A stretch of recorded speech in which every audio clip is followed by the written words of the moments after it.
uh, oh, like my mind got blank out. When I stand here, I mean, I was here yesterday, and I think probably some of you saw me yesterday. And then now we have more people, and I'm going to talk about a topic that many of you had raised your hand, that you actually did many times in your life, right? So actually you are experienced negotiator already, right? And me too, I'm experienced as well, but I'm a good negotiator or not, or can I make it better, right? But by the way, thank you very much for the organizing committee to invite me here today. I mean, yes, I have a son. He grew up with me, and I experienced all the difficult moments, again, when I negotiated with him, what kind of issue I had and how to solve these kind of issue, even within the family, even as a parent. So I hope that I can hear something from you as well, and of course I can share my experience as a professor in the classroom when I negotiate with my students, and then when I negotiate with other people in different settings, and then hopefully senior or even other experienced negotiator here can share your own experience, so that if something is good, we can learn from it, and if something is not that good, we can make it better. Then of course we can learn from the mistakes as well. Right? All right. So let's start. What is negotiation first? We all did it before, right? So when you hear about negotiation, right? When you hear that term, again, you do it very often, and you do it many times in different settings, not only within setting for two, right?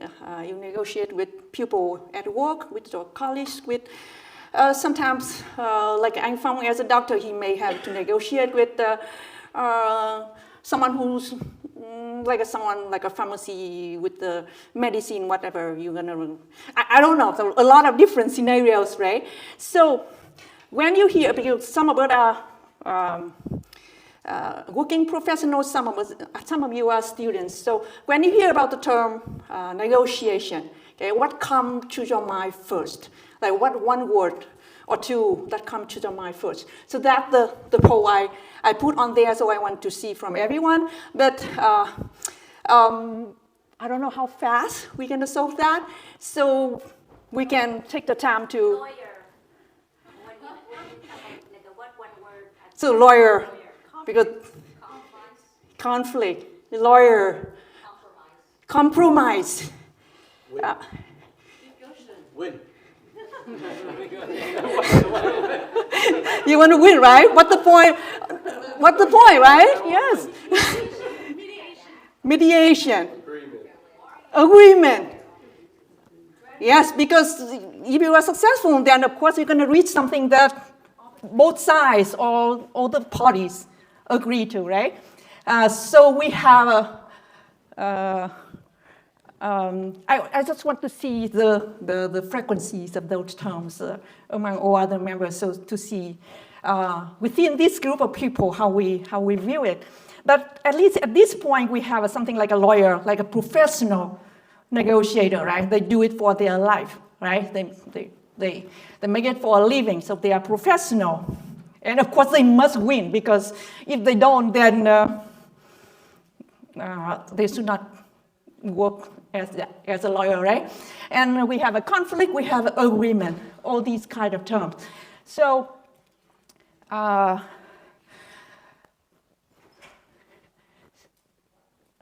still need the internet to do other parts. So maybe we just wait there, and then I will continue with the negotiation, right? So let me share with you the first moment I was invited to give this talk. Okay, Anh told me about teamwork that yesterday we talked about, and then later on he told me about negotiation, and immediately the memory, again, we are experienced negotiator, right? So I had a vivid memory when I was younger with negotiation. So some of you grew up in Vietnam, so you know the local markets in Vietnam, right? Do they post the price on there? They don't, right? Of course, now we have those kind of store that they're gonna stick the price on it. But in the old days, like I grew up as a middle schooler or high schooler, it's about 1980s, early 1990s. We didn't have those stores yet, okay? So you're gonna go shopping by asking the seller the price of whatever item you want to buy, and then you're gonna kind of negotiate, right? Bargain, right? So, and again, at the time, we were all very poor. After the war, everyone was kind of poor. So I didn't go shopping that often because, again, for groceries, we would go to the local market next door and then fine. But once in a while, I would need to buy new clothes. I would need to buy a shoe, for example, and it's like once in a year. So, and every single time I was scared because I didn't know, yes, what the price is. They say, let's say I want to buy a sweater. And let's say they say $10. Of course, Vietnamese don't, but let's see here say they said $10, right? I don't know. It could be $8, $9, $5, or $2, right? So I had no idea about the price of whatever I buy. People tell me, at the time told me, hey, just 50%.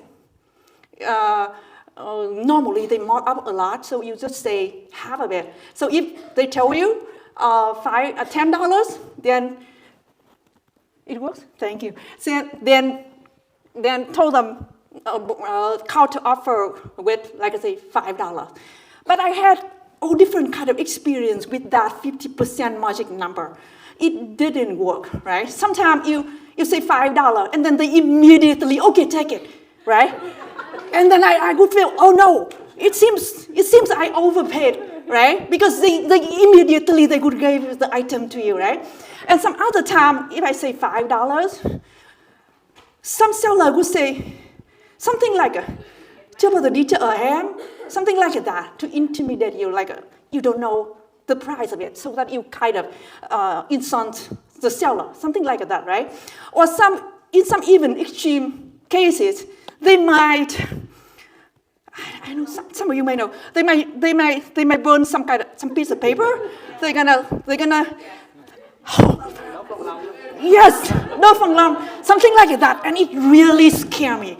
I really scared. All these experiences really scared, and yes, so really, it's supposed to be not a bad experience for each time we go shopping, right? Many people would say, what is the hobby? I want to go shopping, right? But to me, it's always horrible because I didn't know a lot of things about the process. And when I talked to my parents, the only thing I told her was that I wasn't born to be a negotiator, just that. So let's accept that and try to avoid as much as possible. Right? So later on, when I go to college, when I do more that kind of shopping, I had a little bit more experience. I recognize that actually it wasn't that bad, right? So if we have some secret, if we have some kind of formula, actually we can make things much less worse than the experience I had in the old days, right? So how to actually turn something as a bad experience as I had in the past? So you don't need to do it now because we're gonna do some other poll later. Okay, we're gonna try to find a framework to actually make it work, to make negotiation actually a positive experience, to actually make something that benefits us, not something to scare us, right? Or something to really harm us, right? So negotiation is actually a process of communication, back and forth communication. So if you think of me shopping, that would be, how much is that? And then they're gonna reply with a price, I reply back. and until we reach an agreement or until I kind of walk away, right? So it's a process to reach an agreement, as someone earlier mentioned, agreement. We need to reach agreement. That's the goal, because if we didn't have that goal, then we didn't enter into the negotiation process in the first place, right? So you have a communication skill workshop today. You have yesterday, I think, that's how to win friends and influence people. Everyone had to take that one, right? That one's the main session. So you all took communication and how to win friends and influence people, đắc nhân tâm, yesterday. All these skills gonna shine when you negotiate, right? So actually, it's kind of 80% already of a successful negotiation if you practice as well. And then the purpose of negotiation is to reach an agreement that is acceptable for all the parties involved. Okay? The other way to say about it is to reach an agreement that is beneficial to everyone. Okay? And it's not just about buying something. It's not just about bargaining something, right? It's a problem solving, because as you raised your hand earlier today to answer the question, how many of you actually negotiated with your family members about something or with your other fellow leaders here, then it's a problem solving, right? You talk to your fellow leaders, you talk to your family members, you talk to the colleagues to solve some kind of conflict, to solve some kind of problems, right? So if we view it as problem solving, if we identify the problem correctly and we try to solve the problem, then that's kind of half of the way to success already. In the old day, of course, I didn't know it, because I know if I buy a shredder, I didn't really know what I need to do. Why that shredder? I never asked myself that question. How about that particular shredder or something else that can fit, that can actually satisfy my needs at the time, right? So I made a lot of mistakes, and that could be one of those. So fundamentally, that's problem solving. And again, it can happen in all kind of settings. We're going to talk about like a framework and some of the essential or the most practical skills in my experience that I think we can practice daily to help us to prepare for some kind of important negotiation. I mean, we need to negotiate a lot, but we can actually practice ahead of time. We don't need to wait until we enter the negotiation room to actually practice it, right? So there will be skills to learn, and there will be a framework to attach to our principles that we can implement. So let's look at this very classic example, right? Let's say we have two kids here, and they are fighting for the last orange. Okay. So how to solve this conflict? What could be the solution you can think of? Cut in half. Cut in half. Why in half? Maybe the girl is fighting harder. Maybe it may be better to give a little bit more so that she would calm down. Maybe. No. Half and half. Fair, right? Half and half, fair. And anyone have a different kind of solution besides half and half?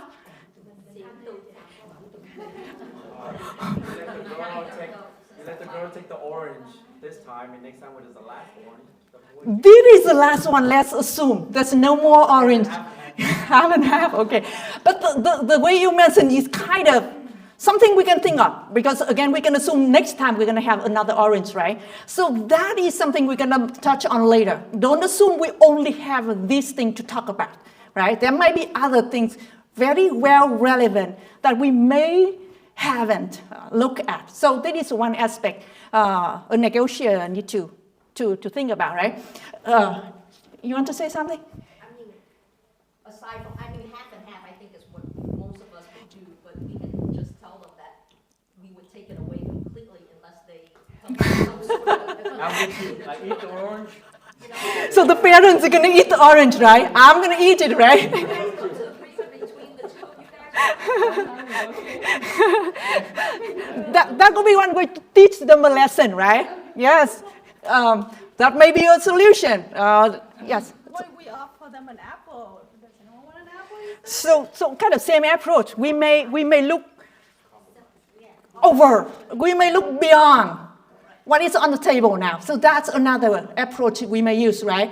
So let's continue with this, okay? So everyone agree? 50-50 is the solution, right? No objection, right? What if they don't want? No, they are fighting for it. They are fighting for it. But we want to divide half and half, but they don't want half and half. One or it all. Oh, yes. Yes. So if that is the case, then maybe the parents are going to eat it, right? Maybe. Oh, maybe we can say, oh boy, you a young man, don't fight with the girl. Not fair, right? We want a solution that is beneficial to everyone.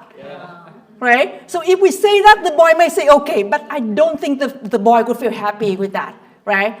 If we always say, hey, you are older, you need to, give everything to the younger ones. Yes, Vietnamese parents do it all the time, but it may not be the best choice, right? It may grow resistance, it may grow hate among them. Maybe, yeah. So it is not the best solution, even though that's one of the solutions, but it may not be the best one. All right, so how are they going to use the half orange they got? Okay, let's assume in this case, the girl would eat the fruit, meaning drink the orange juice, okay, and throw away all the peels. And the boy, he doesn't want the juice. Let's say he really likes baking and he only uses a peel to bake some cookies. Okay? So if you know more information like this, what could be the best solution? Yes. Now everyone see 50-50 is no longer the best one. Everyone agreed earlier that it was the best one, based on the information you had at the time, right? And now with additional information, we have a better solution, right? It seems we have two oranges here. It seems, even though we still have one, but everyone seems to have the full orange now, right? So just that they use the part they have for different purposes. So overall, we kind of utilize everything we have, right? So that is a classic example of a negotiation process, how to make it work, how to find solution, because again, we are doing problem solving. We want to find the best solution possible. Sometimes, of course, you cannot find it. Both of them like the Zeus, for example. Then, of course, the 50-50 might be the best one, right? But we base our decision on the assumption everyone only uses Zeus. Everyone's going to stick with that part only, and no one's going to use the peel. That kind of assumption, the approach of basing decision on assumption may actually limit us from reaching to the best solution. Okay, so that is, again, the example that shows two types of negotiation that we call positional versus interest-based. So what is positional here? Positional negotiation is the kind of negotiation like the way I did when I went shopping. I want this for $5. I want to sell it for $10. So the position of each side. You state the position. I want this. You want that. The position, right? What you want. And the negotiation to buy the shirt, again, a typical example of that. You bargain over something. Someone mentioned the word compromise, right? A lot of time we say, how about 50-50, the difference? So how about $7.50, $7.50? A lot of time it could be like that. Hey, I'm willing to pay $5, and the other one I'm willing to sell for $10. So how about $7.50? That sometimes we do that, right? but compromising is problematic. So why 7.5? Why 750? No one is happy with that, actually. Do you agree? No one is happy with it because I only want to pay 5. The other one want to get 10. So 750 is one of the solutions, but actually it may work, and sometimes you have to take it, but it may not be the best option because, again, no one is happy with that. And another classic example with compromising here is, let's say anh Chí want to go to a party, let's say. Do you go party often? I need to negotiate with my wife first. Yeah, because you value your wife's advice, right? So normally, permission, whatever you call it, okay. So on that particular day, you go, and then you wear a suit, let's say black suit, and then you wear black shoes as well. Let's say you choose white shoe, okay? And then your wife would say, I want you to wear black shoe to match with the suit. Okay? So your first option is to listen to her, to change the shoe's color, right? The second option is to stick with your own color, the white one. The third option is compromising, 50-50. Yes. So one white and one black. Do you think that could be the good option? Actually, that could be the worst option there, right? So compromising is good in sometimes, but actually, a lot of times, in negotiation, it may not be that good. So we need to think more creatively on how to solve the problem instead of saying, hey, how about I increase a little bit, you lower a little bit, just to solve just to handle the position there, right? Because we only look at the position. This shoe versus that shoe. So that's positional negotiation. And normally, that is a bad approach. Because as we've seen, we let go all the other factors that might make things better, right? So with positional negotiation, we assume we are solving only one issue, like the price of an item, how to cut the orange, how much of the orange each one get, or what shoe to wear. So that's the position, and we assume we only look at that one issue, right? And then we assume it's a zero-sum game. Again, because the pie is fixed, the benefit is fixed. If you get $1 more, it means I lose $1, something like that. No more, no less. So the goal is to win. Yeah. So as you said, I want to get as much as I can. The more I can get, the happier I will feel, right? So that's the approach with positional negotiation here.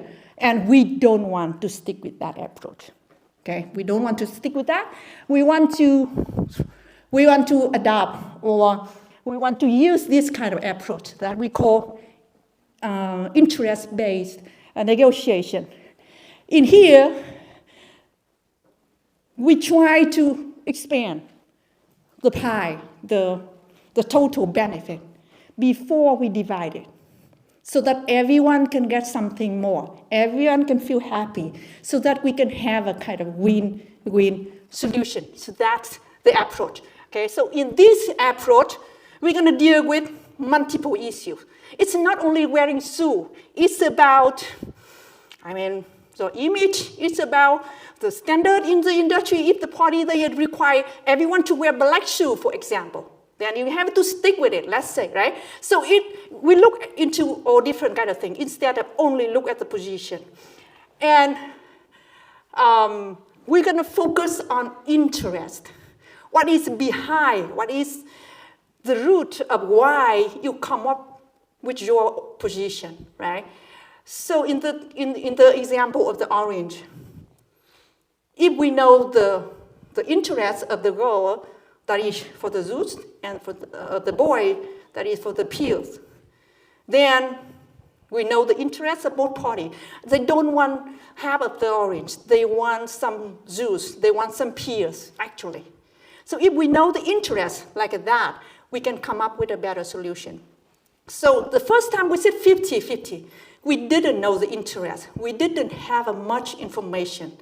So the 50-50, we thought it was good, but actually it wasn't that good because, again, we lack information. It's same as I was shopping before. I lacked a lot of information. I didn't know the fair price of the item, right? I didn't know a lot of things. I lacked a lot of information. So with this approach, again, we need to find out the interest of each party.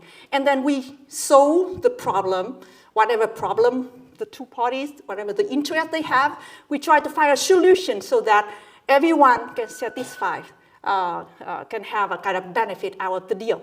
So that's the approach that we're going to stick to today. I think there's some sound up here, right? Shutdown confirmation, maybe because I didn't touch it. No return. I'm not sure what the sound. No, it asked me to shut down, but I said no. Oh, okay. That's it. Okay. All right. So let's see how much time AI.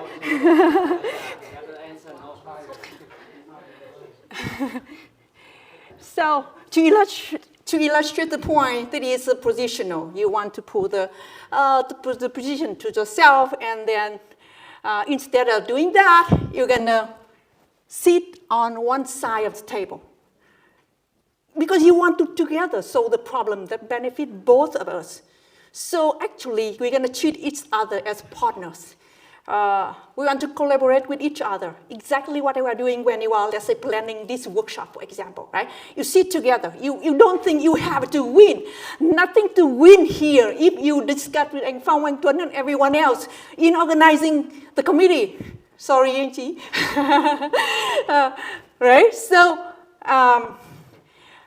everyone is, again, if we treat each other as a partner, some collaborator, we're going to come up with a solution that is mutually benefit.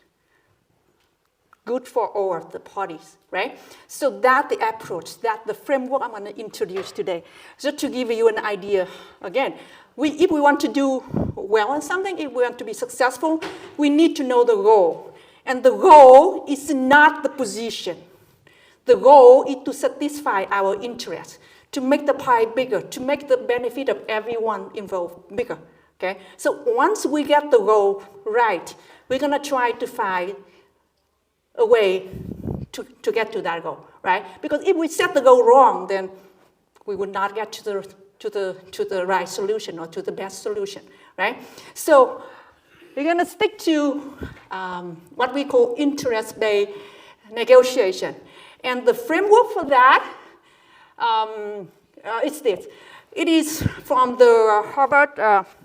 There is a book that, I mean, it's been quite a long time. It published in 1980s or 70s, something, a long time ago.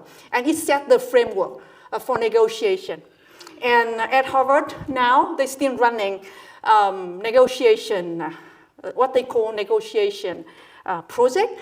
They have not only like a 90-minute workshop like we have, they have weeks, months of training on negotiation, and they base everything on this framework. Okay? So if you want to read more examples, I mean more practical way, you can read the book there. Okay?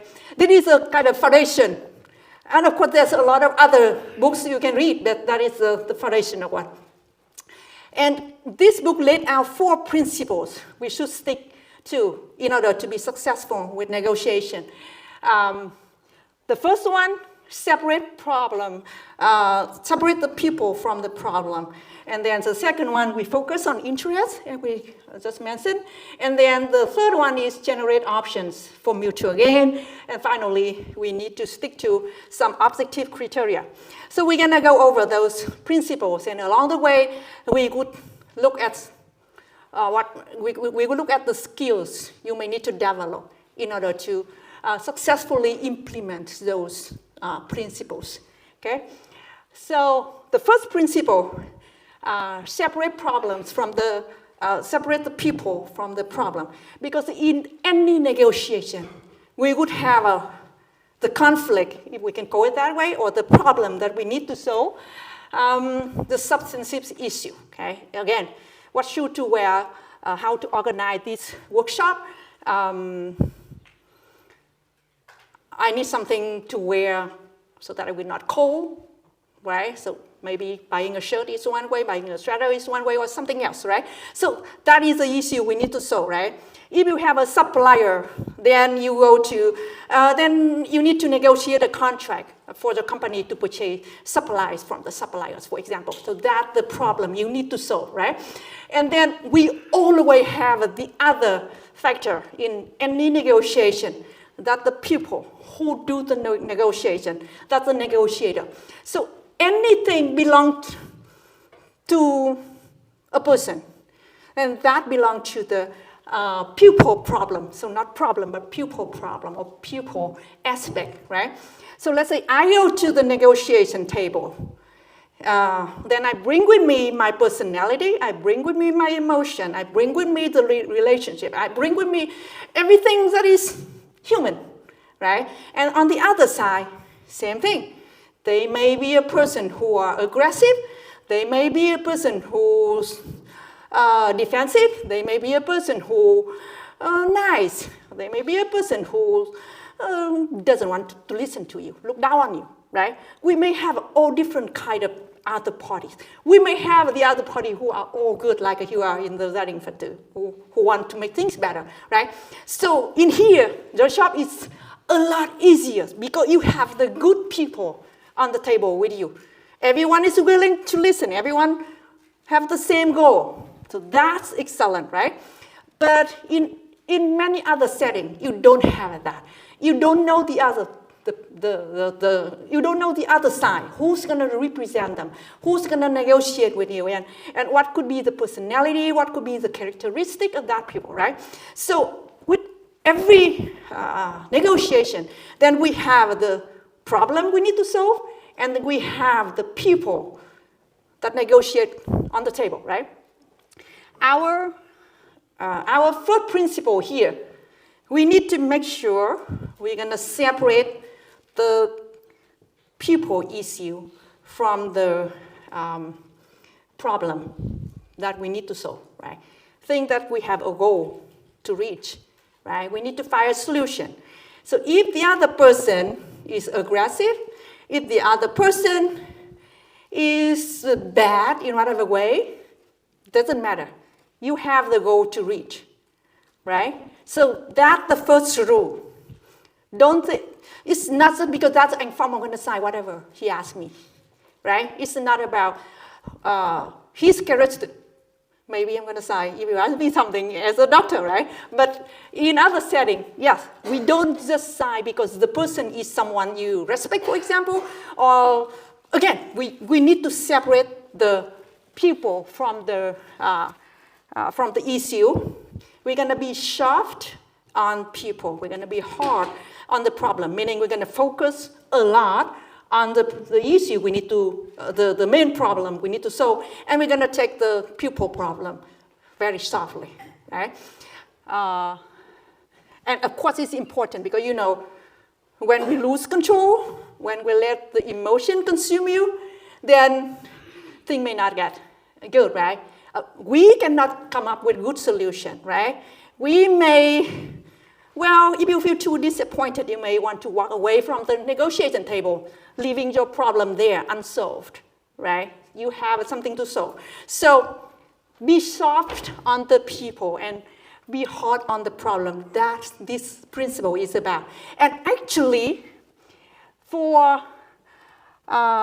this group of audience, maybe I need to learn from you these kind of skills because you've been practicing the human problems all the time. And you learn negotiation, you learn đặc nhân tâm, you learn all these. So the pupil problem should be something that is, a little bit easier for you, right? Yeah, because you deal with it all the time and you have a Buddha's teaching. Actually, Buddha's teaching is actually help a lot. So the first skill, the notebook mentioned as the first skill. So I put it as the first one. Here is smiling. Right?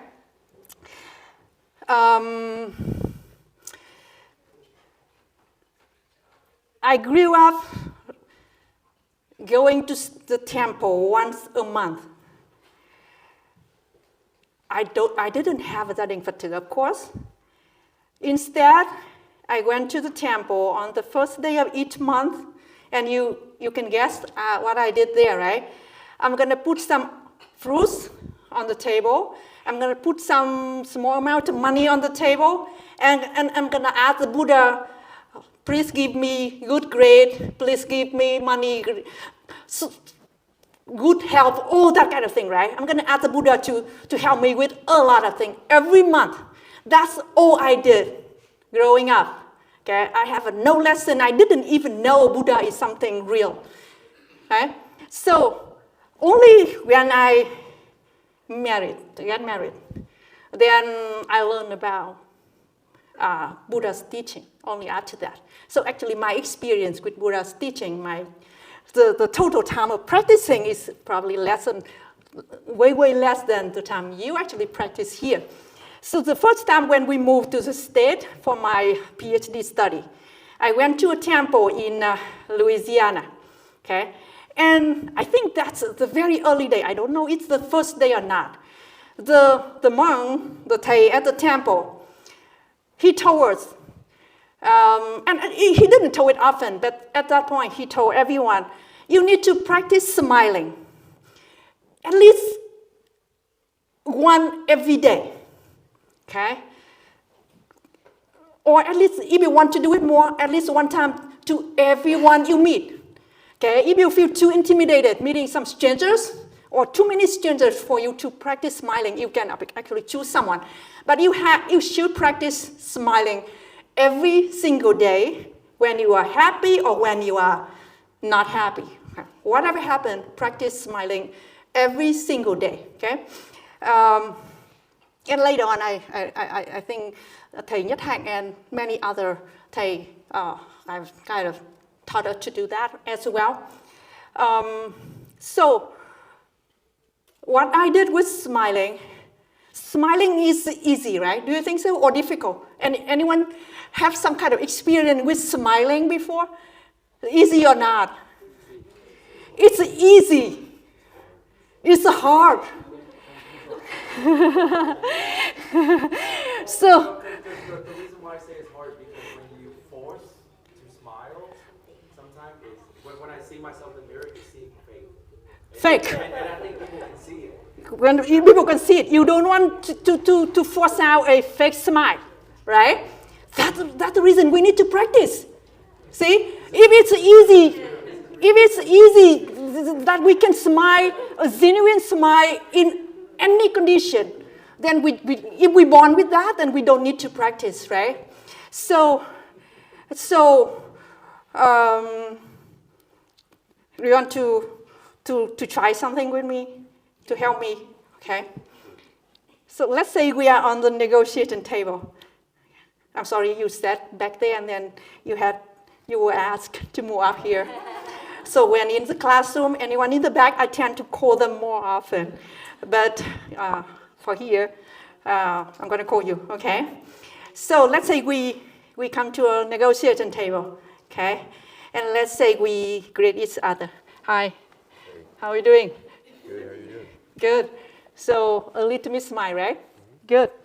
So as part of the deal, as part of the negotiation, right? I want you to do 100 push-ups now.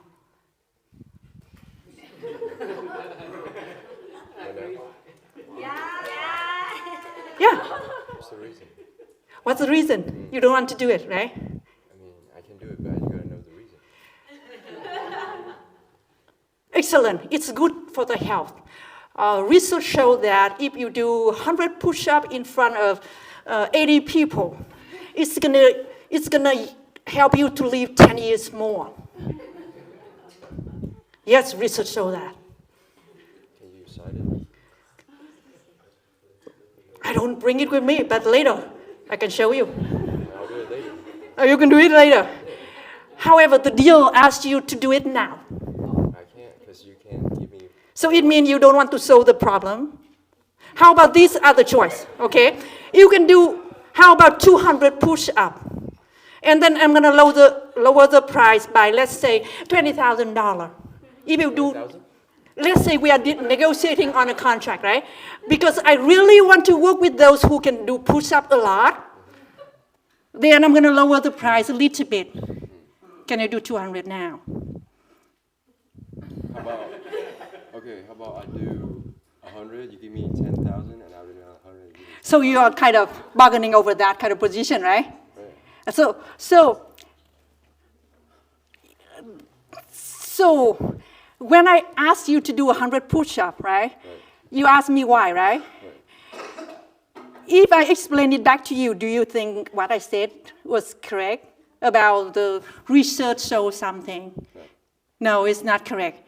So you asked me to show you, to show it, right? To show the evidence, right? So thank you very much. So that's it for the for this part. So actually, it's a really good responses. Okay, he asked me for why. Interest, right? So instead of, hey, you are irrational. No one's going to do 100 push-ups here. This is just a class I attend. Why I have to do 100 push-ups? You are crazy. Instead of thinking that way, he asked why, right? He can do it, but he asked why. And when I explain, he wants to make sure it's correct. So he didn't fall into the trap that I put out, right? So that kind of approach is actually really good when you handle the similar kind of situation on the negotiation table, because a lot of the time the other party is going to behave that way. They're gonna lie to you. They're gonna give crazy request, right? Your goal, still, you have a problem to solve. You still want to stick with the other side, because if you let go, right? If you just say you are crazy, you are bad, then it means no deal is going to be made, right? So that is actually, thank you, very good example. We want to, by the way, I'm talking about smiling, okay? So when you have those difficult partners, not partner, because if we call partner, then it's become a lot more friendly, right? If you have the other side who is irrational, who are crazy, that kind of thing, then can you smile to them? I mean, I don't talk about fake smile. I don't talk about the smile that gonna make the deal completely gone. You lose a chance by smiling, because sometimes smile in the wrong way, smile in the wrong time may not be good, right? If you go to a funeral and you practice smiling there, of course it's not something you should do, right? So with smiling here, I want to talk about the moments or the times you really want to force a smile out. But somehow you can do it, like Anh Phong said, yes, you can do it genuinely. You can do it with a big smile. I mean, what I call, have you, any one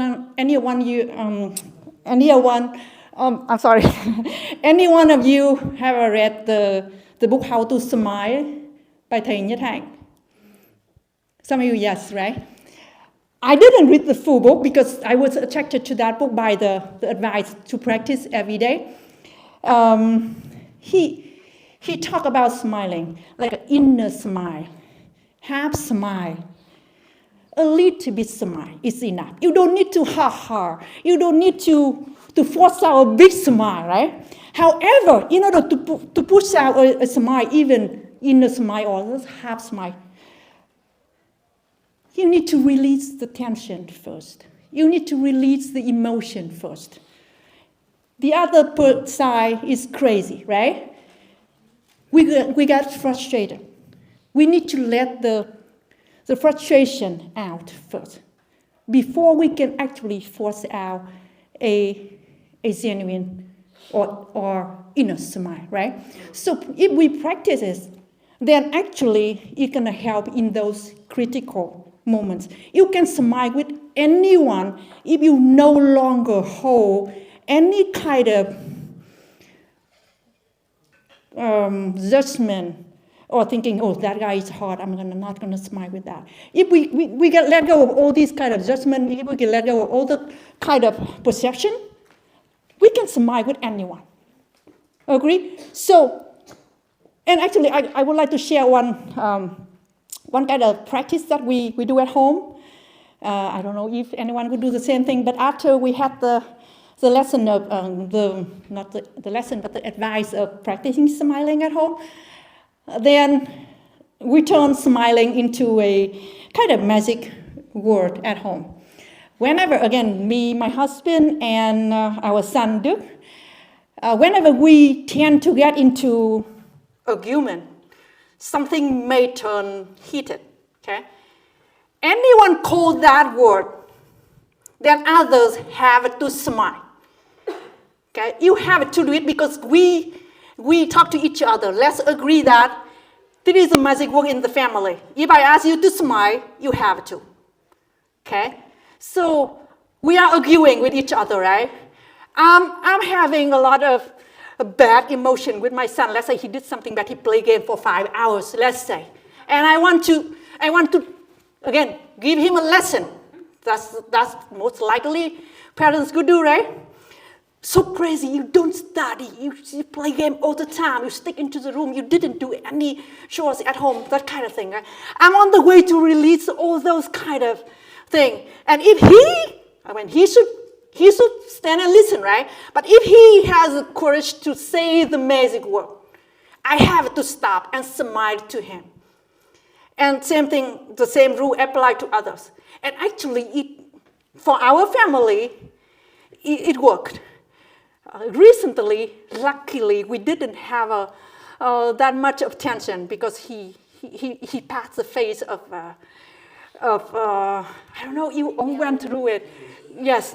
So now it's kind of better. We don't, I feel much better now. We don't have those, actually smiling magic word, we haven't used it for quite some time. But during some difficult times, it helped a lot.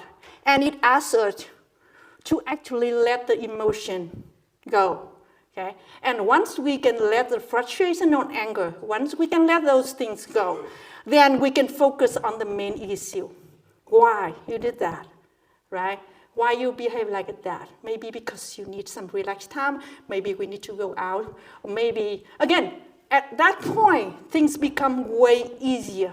When I calm down, I can think of the better way to communicate with him so that he instead of looking at me like a monster, for example, he could look at me like a better person who can help him with his own problems, right?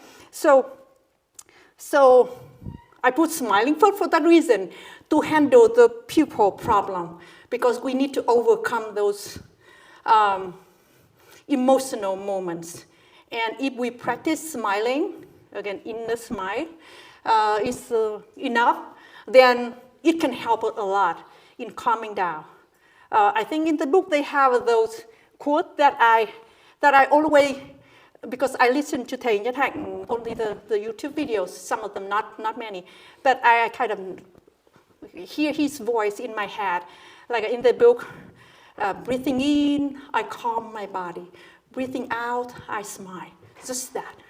Breathing in, I calm my body. Breathing out, I smile. Just that. That could be enough, okay, to calm you down. Okay? If you are going through frustration, if you are going through angry, I mean, to me, that's enough. So that's the first skill, smiling skill, that I want to share here. Any questions or more kind of shares from more senior members here on this one? I want to learn from you as well because it is an interesting topic, I think. Okay, move on. Okay, by the way, we talk about negotiation. I would welcome any of the questions from you about the situation you find difficult, for example. Some experience that you've struggled with, for example, right? So what would be the most difficult thing you find when you persuade someone or when you negotiate with someone about something? So feel free to share, and then all of us can see how those principles can apply or cannot be applied, and then how we can make things better, okay? All right, so first is smiling. The second is, again, đắc nhân tâm or communication skill. I will not talk a lot about the first skill because you are equipped with other skills that can be kind of applied here. I just list some of the ones that I think I find a little bit more like a practical, okay?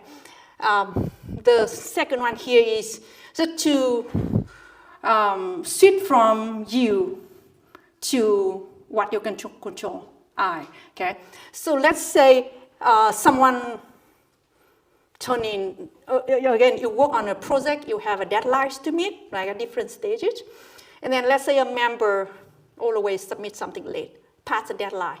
So instead of saying, you are always late, you are irresponsible, you this, you that. Instead of saying that, even though it's correct, right? But it's accusatory, it kind of damages the relationship. We can turn it into I statement, something about, as I mentioned later, something about what you feel and about what you think the problem is. Something that's not personal to the other side. So again, if the member is always late on something, so instead of saying, you are always late, as I said earlier, what else could we say, Anh Phong? I haven't seen that turn in yet. So all the employees are good. So you are lucky. So you train them so good, right? So again, I would say, again, I feel disappointed or I feel frustrated that the project may not be completed on time. So you, instead of talking about the other person's action, you talk about the impact, right? So you care about what you feel. I feel frustrated. I feel concerned about the deadline. I feel that we may not be able to complete the project on time. Of course, implicitly due to your late work, right? So if you try to do that, we focus more on what we call impact of the action instead of looking at the people. We avoid looking at pointing, blaming. We avoid that. Of course, if you have a chance to do it later, to teach them a lesson, let's say, to help them to be better, I mean, to avoid that kind of habit, that's a different thing, right? That's maybe a different time. Like I said with my son, teaching the lesson right there, accusing him of playing the game may not help, right? I can do that at the other time. Now look at the consequences. If he play games 5 hours straight, a lot of homework there, not done, that could be the consequence. So that could be the impact. So we talk about impact instead of the person, okay? So that's what I would say we need to do. And I would not talk about active listening or empathy here because I think you've been taught that a lot already. And then the last one here is to build trust. Actually, everything we do is to build trust, actually. Listen, active listening or deeply listening is same thing, to build trust. On the table, the reason I put build trust as another skill over there is to give you an overview of the whole process. You come to the table, and before you come to the table, you have to prepare for that, right? And lots of time, like you are here, you you've been with each other a long time, right? So it's not just now you plan the event, this particular event that you build trust on the table. You do it every day, right? So actually, start practicing all those things that make you a reliable person, a person that people can trust, right? Everything related to that. And again, in other courses, we do that, but just make sure, not only in the temple, in the classroom, in your company, everywhere you are involved, be a trustworthy person, right? Practice anything you can to do that. So that's the first skill, okay? Focus on separating people from the problem. Any questions? Okay, all right, so the second principle we kind of talked about already is the position versus interest, and we should focus on interest. Interest is what people say they want, and a position is what people say they want, and interest is why they want it, right? We're going to focus on interest. And I think it's kind of similar to the Buddha's teaching here, right? Everyone suffers, and we need to find the root of suffering, right? In order to solve a problem, we need to find the underlying kind of reason. The same thing here, right? So we focus on the interest. We try to find out the interest. We try to find out the root of suffering, similar to Buddha's teaching. We want to find out even something like unspoken. And the skills to do that, how to find out interest of the other side, and interest of your side as well, right? Sometimes we don't even know why we want it. Did it happen to you that? Sometimes we just ask something for no reason. So actually, when if we want to be successful, we need to know our own interest, and we need to know the other side interest. So how to know other side's interest? By asking questions. Why did you want me to push up 100 times, right? Why you want the orange, right? So by asking questions, by asking good questions. So what could be the good questions? So let's say, of course you learn about this, so that's the reason I'm kind of scared when I stand up here. I have too many good people here. Okay, so let's say here, you want to know about my vocation, let's say. Okay, I just got a vacation. I just came back from a vacation. And you ask me about the vacation, right? So what could be the questions you can ask me? First? What's the most memorable thing you remember? What the most memorable thing you remember, right? Trung tín, yes, I'm sorry. You see, on the negotiation table, that could happen. Normally, I'm very good. I don't know why at that moment I forgot everything, right? It could happen. So, sorry, I'm still practicing as well, right? All right, so if you want to know about my vocation, what could be the question you ask? How much did you spend in total? Ooh, how much did you spend on total? A college student always care about money, right? So what else? What else you can ask? Where did I go, right? What else? How long was your trip? How long? How much? Memory. Was it fun? With fun, yes. What's your favorite moment? Favorite moments, yes. Is there any good food there? Food, yes. All these are open-ended questions, right? It's not yes, no, because yes, no would be yes, no, right?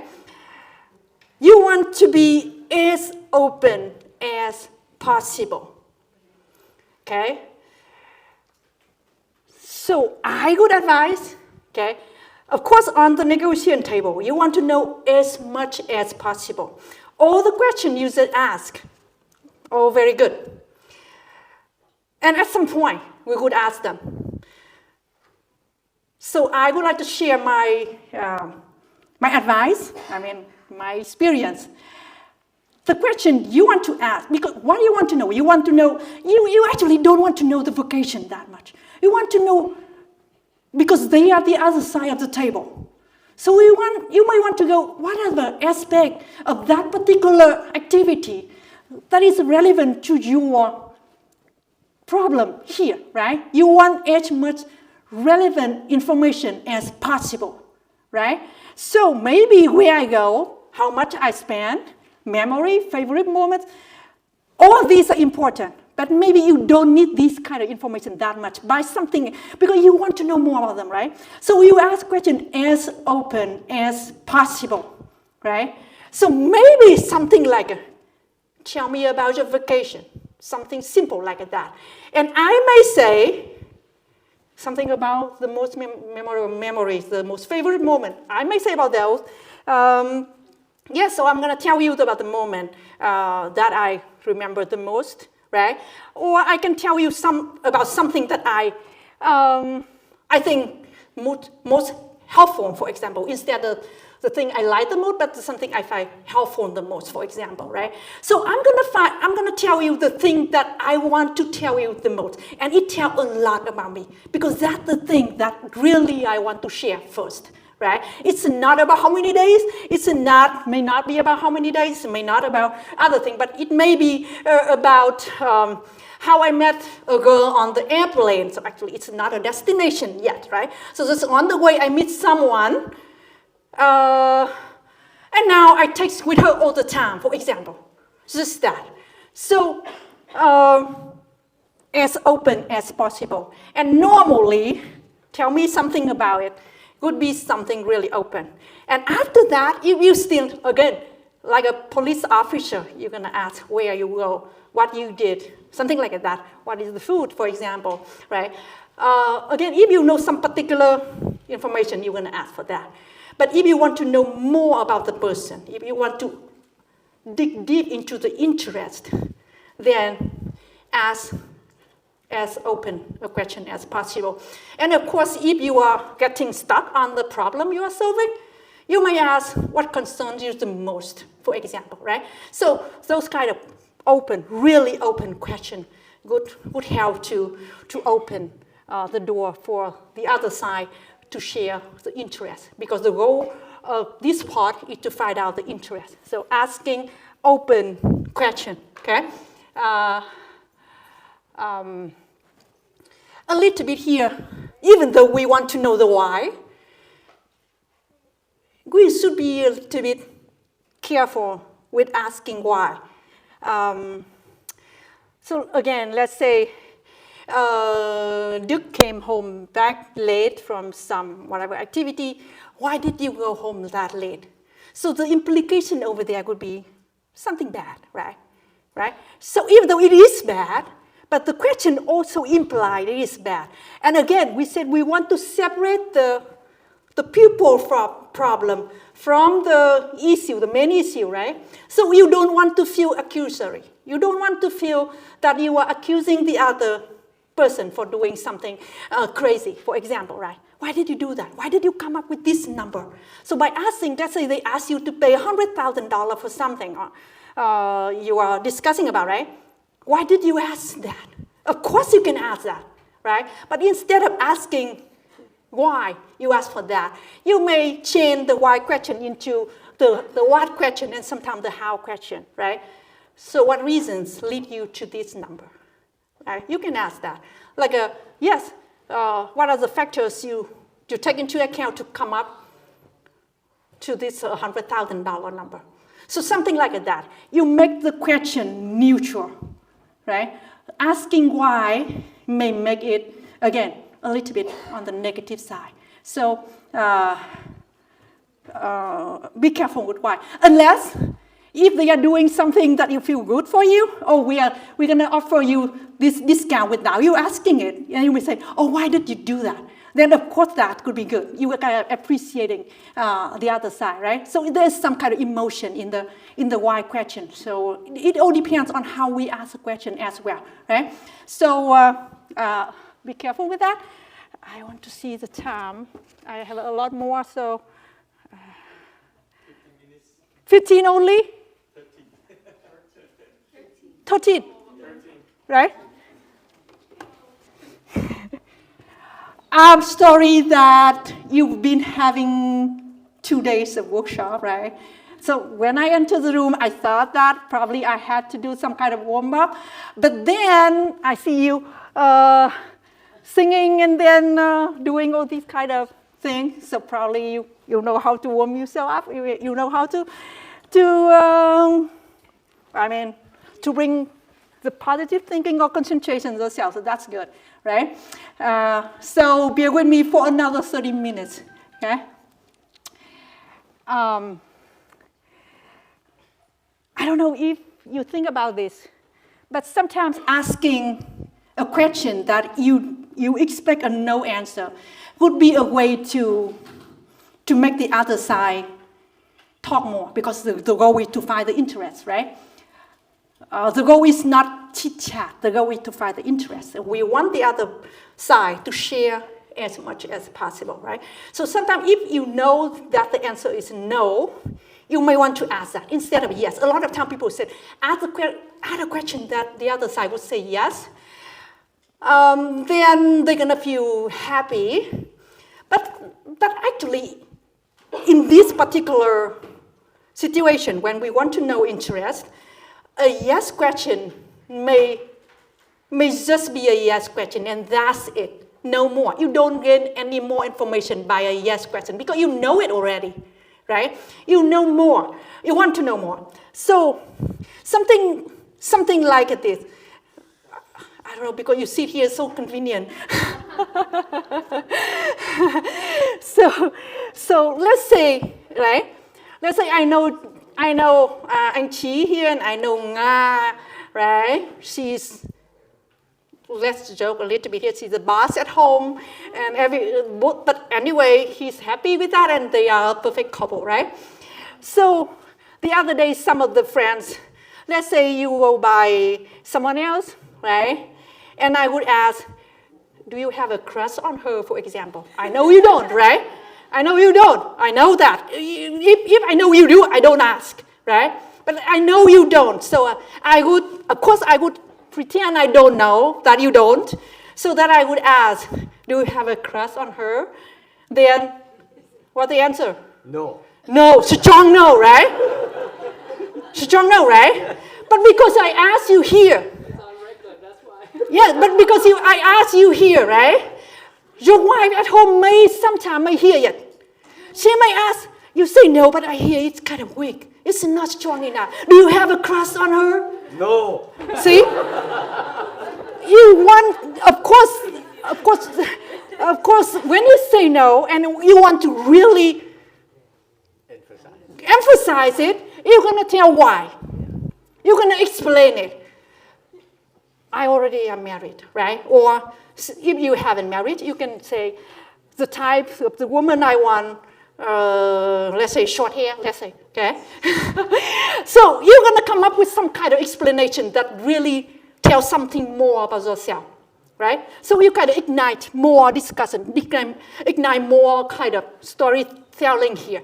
So that's something that I think when you negotiate, when you sit on a table, you can actually use, okay? So actually a question that you expect a no answer, actually for the other side to share more, okay? Because that's the goal. You want to know more, right? So no question, another time of active listening, and then be curious.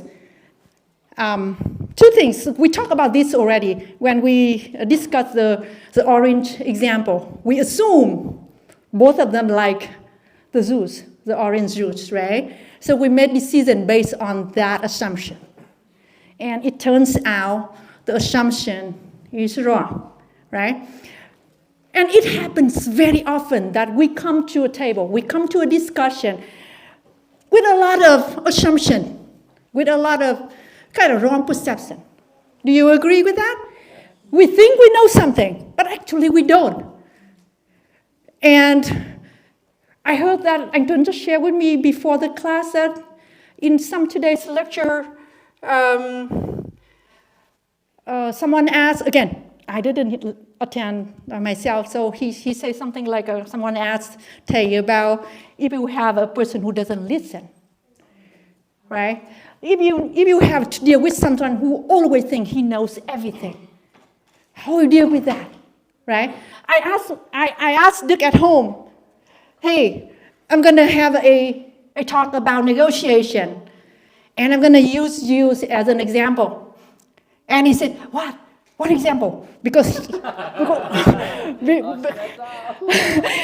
of course, he knows that maybe some of you may tell him, right? He may feel embarrassed. So I said, sorry, I need to use you as an example on something not very positive. He said, no. But then I said, I think you're going to feel okay because you kind of less of a problem now with that aspect.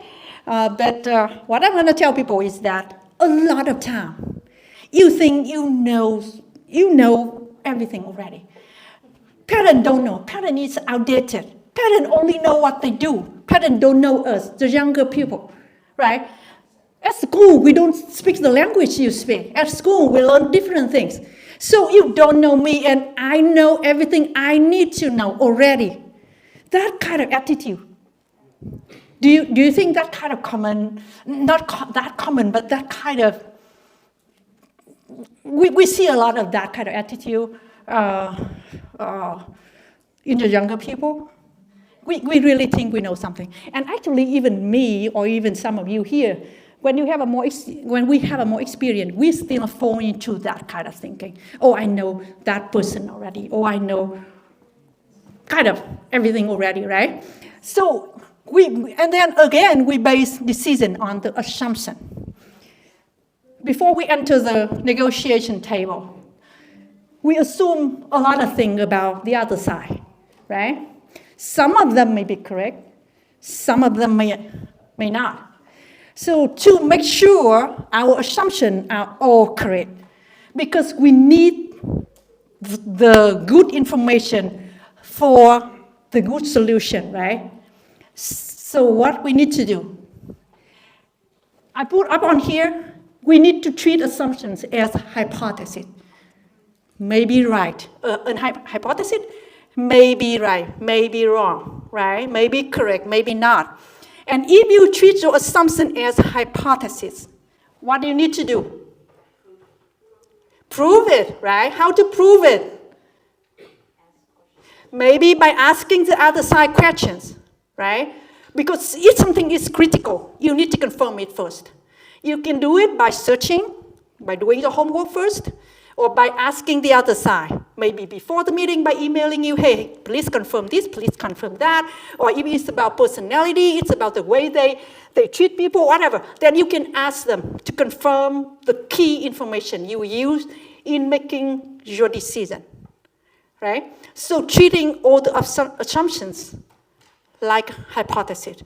Whatever information you use to come up with the solution, then you need to check to make sure it's correct, okay? Sometimes we cannot check, but we do as much as possible. We don't want to base our decision on wrong assumptions, okay?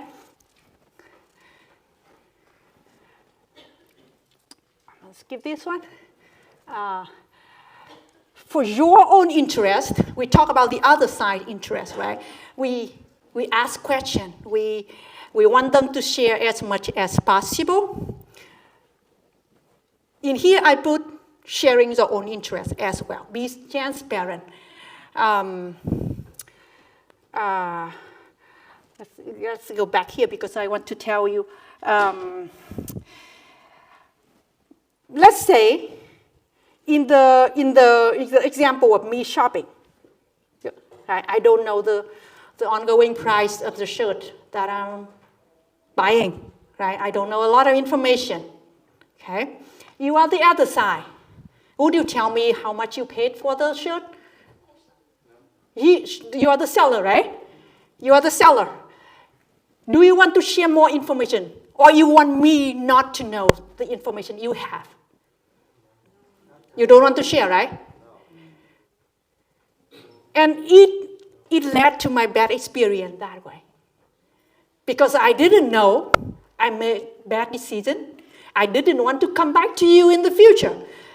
You are a robber to me. You see that? So actually, during that particular transaction, you are good, right? Because you can get the money from me. Paying, let's say, you paid $2 for it and I paid you $8 for it. You were happy with that. But only with that particular transaction. I will not come back to you in the future, right?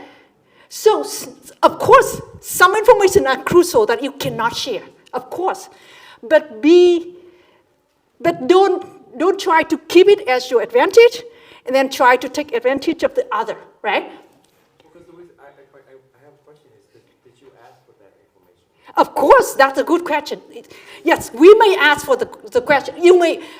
We may ask, or the other side may ask, right? But if they don't ask, if they didn't take this class, if they didn't read book of information, and then like me in the old day, my little me, I didn't ask, right?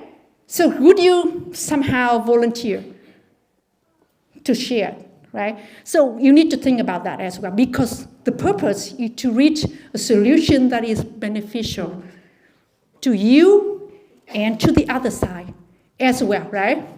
Only with that kind of agreement, we're going to continue in the future, right? You're going to stick with each other not only 1 year, but 5 years, 10 years, 20 years here, right? If you have a supplier to your company, you expect the supplier to continue to be a supplier to the company. If you have a buyer, you want the buyer to come back. You don't want just this contract, right? You want them to come back to you in the future. So, unless something you cannot share, something that may damage you more than benefit you, then you should share, right? Not everything, of course, but don't try to hold everything to yourself as well, because you want to benefit the other side. If you are happy and they are happy, then you're going to continue the business in the future, and then more benefits going to come to both sides. Agree? Yes, so maybe transparent. Sharing the things that lead you to the decision, sharing the reason that brought you to the table with the position you have. You have to explain to the other side why you charge them $10. And if you explain it well, the other side is going to, okay. Let's say you said, I already paid this one $9. I have to pay the market 50 cents to get a shop here. I already have to pay 10 cents to put my car in the parking lot, for example. You list all the fees. You list the cost. And you said, at $10, actually, I'm at a loss. Would I be willing to pay $10 for you? Or I'm going to say $5? I even pay $11, right? Maybe. Oh, sorry. So I'm going to give you $1 more. Maybe, right? So by sharing information, by being transparent, by making the other side understand your side, you may actually come up with a better solution, right? So, so that's about sharing the internet. And I wrote here is GIGO. What's that? Giggle? Yes, a giggle. What's that? You hear someone in econ or someone doing some kind of analysis? Have you heard of that term before? No? You never heard of that? Maybe that's not that popular. In the classroom, what's that? Good in, good out? Actually, maybe, but the normal way of interpreting it is garbage in, garbage out. Yes, so because again, all the interests can be the material for you, can be the input for you in a model, whatever model, to come up with a solution. You want a good input. So you don't want garbage in, right? You want to make sure what you use in your model is a good thing. So try not to use garbage to make a good product, right? It's impossible, right? Sometimes, again, back to what if the other person doesn't want to listen? What if the other side look down on you? Hey, you are 18 years old. You don't know anything. So here, take it or leave it, right? Here's our proposal. Take it or leave it. Làm gì có tuổi mà nói chuyện với tôi? Something like that, right? Thế thì, yes, how are you gonna, what would be the response to that kind of person? Again, you have a goal there, right? You have an agreement waiting for you. You need the other side to sign. But what they are proposing is not acceptable to you, and they refuse to listen. Again, they may look down on you. They may be the one who have a more power than you, for example. A lot of time, let's say you are a small vendor, and you are dealing with a big company, right? Let's think you write a software, and you are negotiating with someone from Google. Take it or leave it, something like that, right? So small versus big, someone with almost no power versus the other one, a lot of power. Someone doesn't want to listen to you. How? What do you think? How we're gonna respond to that? Again, you can walk away, but again, we have something to work on. So how to make them to listen to you? Make them understand how you are. They don't listen to you. Okay? You want, I want to say, take it or leave it. Right? I don't know, probably you not. But we are talking about difficult situation, right? If you all work with yourself, it's not going to happen. People are going to listen because that's the culture within Gia Đình Phật tử. We open our mind. We listen, right? But not everyone is like that, right? So let's say you are dealing with the other side, who is like that. What would be the approach? How are you going to respond? How to make sure you are still walking away with the contract signed? Yes? Deconstruct their argument or damage their credibility. I'm sorry, can you say it? Yeah. Deconstruct their argument or injure their credibility. The second part was that? Oh, injure their credibility. Like, what kind of standing do they have? What kind of standing do you have? Yeah. And then, like, question, if we cannot reach an agreement, then what is the purpose of our meeting right now? Yes. So that could be one way. Anyone want to add to that? Maybe find other common grounds. Find other common grounds. So you make up some proposal that is different from yours and from theirs. They say, take it or leave it. Right? So how to make them listen? By asking them what the ground, right? Ask them, why do you want what you want? Why do you want what you want? Right? So be careful with why, okay? Oh, sorry. What are the reasons for your proposal? What? What are the reasons for your proposal? Maybe what's the reason for the proposal? Okay, we're going to come back. So you raise your hand. Stay silent. Stay silent. Because they have a boss they're answering to. The boss told them, hey, you have to make this deal. You also have a boss you have to answer to. In American culture, specifically in the situation that you are speaking of in the business, you have to provide an answer. But it makes it uncomfortable because silence is particularly uncomfortable because you're going to force the other person to have to answer. Yes, correct. If they really need you. But if, let's say we are an applicant, right? They have hundreds of applicants out there. Why they should choose you? We have a lot of vendors, smaller companies here. If they don't choose you, they're going to choose the other. So that's a problem because we don't have much bargaining power in that sense, right? If you stay silent, if they need you, they're going to stay. If they don't need you, they may leave the room, right? They're going to go to some other, right? So that is one option if we have the bargaining power, if we have some kind of thing they need, right? So, but staying silent is actually some good tactics if we know how to use it, but not into that right now, okay? Yes? I guess my next question would be, is that every single contract have a bottom line, right? Every company have a bottom line. And is this offer that they are giving, is it hitting that bottom line where we absolutely cannot say yes, because then it will be damaging us to accept this deal? So how, yeah, with that thinking in mind, how would you respond to the person? Yeah, you know, yeah, because now they said they don't want to talk to you. You look so young.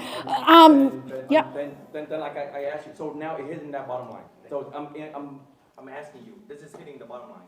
That I mean, I cannot accept this. Yes, they said take it or leave it. Okay, then I would say, unfortunately, we cannot accept this offer because this is going to be hurting our business. So unfortunately, we have to walk away. Go away, right? Yes. So that sometimes is a good option. So, yeah, a deal may be a bad deal. We don't want a bad deal, right? No deal is better than a bad deal, of course, right? So that is an option. But let's assume we want to try more, a little bit more, right? We're going to talk about their need, not about our needs. If we can adapt. Can you speak here so that people can hear? If we negotiate for something and they would not listen, it's not about us from my perspective. We talk about what they want, what their need is.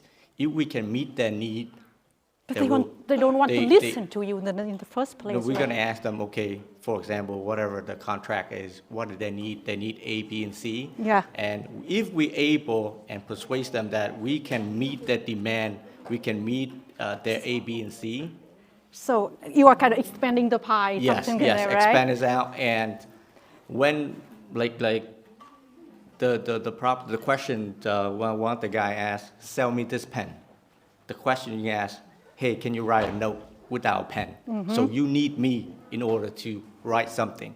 So I'm thinking about, So it's, you are actually trying to stay on the table. Stay on the table and continue. Talk about your interest, not mine. Okay. I'm here to help Yes. you to meet your goal. All right. So that's the bargain chip. Yes, thank you so much.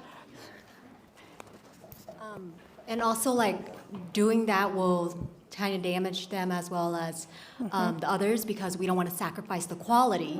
If we're going to go with lower pricing, perhaps we have to choose a lower product, and then you won't sell and make any money out of that. So it's like damaging both relationship and the purpose of this whole conversation. So it kind of in line with what you get if you're going to walk away, right? You may get damaged as well, right?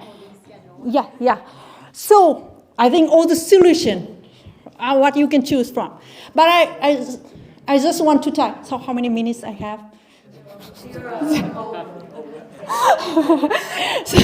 so even though it's 0, I'm going to go into negative a little bit. Okay, we want to be positive, but let me go into the negative a little bit here before we finish. I have a lot of more slides. I'm sorry. I need to learn how to teach in a classroom setting or not to go overtime, right? You don't like professors who go overtime, right? You want to be ready when the time comes, right? So, okay, back to here. I was asking question and I was waiting. I was waiting for something that I think many of you forgot. Active listening skills. What kind of, so anyone can tell? I mean, okay, I'm going to answer it. Okay, with active listening, we listen, right? We acknowledge what they say. We show sympathy, right? So that's active listening, right? So I think in those instances when you deal with difficult people, you try to find something from their side that you can acknowledge. If you kind of guess, let's say you are negotiating a contract with $100,000 value, or let's say with delivery date next week, you acknowledge. We acknowledge We know that you are concerned about the deadline here, or you can talk about the amount of money. Again, you try to find something about them, good about whatever the intention, whatever the thing you are discussing. If you acknowledge it first, I acknowledge your generosity in providing this and this and that. However, like Alan said, can you explain or what would be the concern or how did you come up with this number? We need to be more, we need a deal that is, or you can ask, do you want a deal that only benefit you or do you want a deal that benefit both of us, right? Something like that. And it may lead them. Of course, after you acknowledge their points, they're gonna have more tendency to listen to you, right? Oh, this guy knows the way. Oh, actually, he's not that kind of junior. He knows. He understands the issue. So something like that. So active listening, acknowledging the other side, even though it's negative, you don't have to agree with it, and acknowledge it. Find the good things about the other side. Find the good things about other people. I mean, that's what we practice every day, right? We appreciate the good things, even with those who behave crazily, right? We acknowledge it first, and then we can raise some kind of concern.